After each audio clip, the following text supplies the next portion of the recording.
একটা কূটনৈতিক চ্যানেলে ফরেন মিনিস্ট্রি থেকে তাদের সাথে যোগাযোগ হয়েছে, তারা এই ব্যাপারে কার্যক্রম গ্রহণ করছে। হয়তো অচিরেই ইনশাল্লাহ আমরা দেখতে পারবো তারা বাংলাদেশে আমরা আনতে সক্ষম হব। তালিকা আমাদের তৈরি হয়ে গেছে, আমরা ইনশাল্লাহ অচিরেই তাদের বিরুদ্ধে অভিযান শুরু করব। ওইটা এক্সাক্ট এখন বলবো না, কারণ যে তালিকাটা আসছে এটার থেকে আবার একটু আমরা অনেকগুলো এজেন্সি থেকে পেয়েছি, এটা আবার আমরা সবকিছু মিলিয়ে কমন যেগুলা সেগুলোর বিরুদ্ধে আমরা ব্যবস্থা নিই। আমি আপনাদেরকে একটা বিষয় আশ্বস্ত করতে চাই যে আমাদের পুলিশের পক্ষ থেকে কোনো অতি উৎসাহী ভূমিকা পালন করা হবে না, কিন্তু আপনার সিটিজেনকে ল অ্যাবাইডিং হতে হবে, আইন নিজের হাতে তুলে নেওয়া যাবে না, তাহলে দেশ একটা অকার্যকর দেশে পরিণত হবে। আইনের শাসন বাস্তবায়ন, ন্যায় বিচার প্রতিষ্ঠা, এই জন্যই পুলিশ কাজ করবে। আর যারা নিষিদ্ধ সংগঠন, অনেক নিষিদ্ধ সংগঠন আছে, তারা বিভিন্ন অজুহাতে সালেসুতায় যে রাস্তায় নেমে এসে আইন শৃঙ্খলার অবনতি ঘটাবে, সন্ত্রাসকে উস্কে দিবে, এটা আমরা মেনে নিব না। ধন্যবাদ।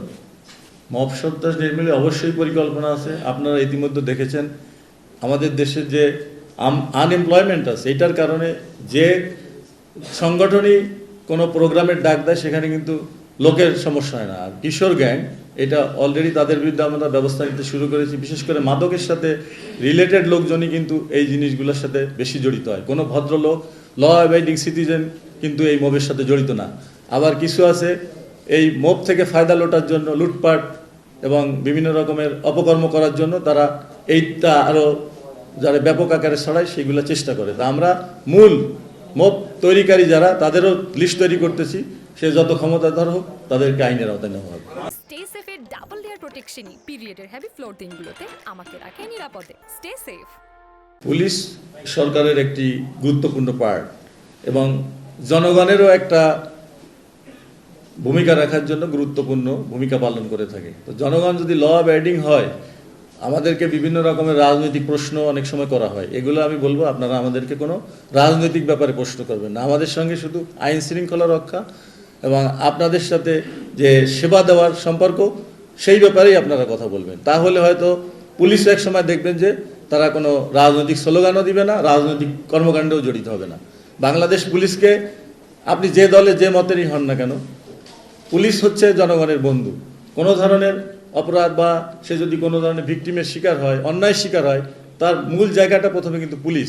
সেই জায়গাটা আমরা অলরেডি আমি বলেছি আপনাকে বক্তৃতায় যে আমরা প্রত্যেক সদর থানাকে জেলার জিরো কমপ্লেইন থানা হিসাবে প্রতিষ্ঠা করতে চাই। সেক্ষেত্রে এটা একটু বুঝায় বলা দরকার আপনাদেরকে যে কোনো ধরনের মানুষ থানায় আসুক না কেন, তার যদি আমরা আইনের আওতায় নাও আসে, তাকে এক কাপ কফি খেয়ে বা চা আপ্যায়ন করে তাকে আমি বিদায় দিতে চাই, যাতে পুলিশের বিরুদ্ধে কোনো কমপ্লেইন না থাকে। কারণ আমাদের থানায় যেখানে মানুষ যায় সেখানে রিসিপশনটাই খারাপ, আপনারা দেখেছেন। এইটার পরিবর্তন চাই, তাহলে দেখবেন। আর আপনাদেরও সহযোগিতা চাই। আপনারা ভালো কাজের অ্যাপ্রিসিয়েট করেন, খারাপ কাজগুলো আপনারাও নিন্দা করেন। এইটাই আসলে সমাজে হওয়া উচিত। আমরা সেইভাবেই কাজ করে যাব।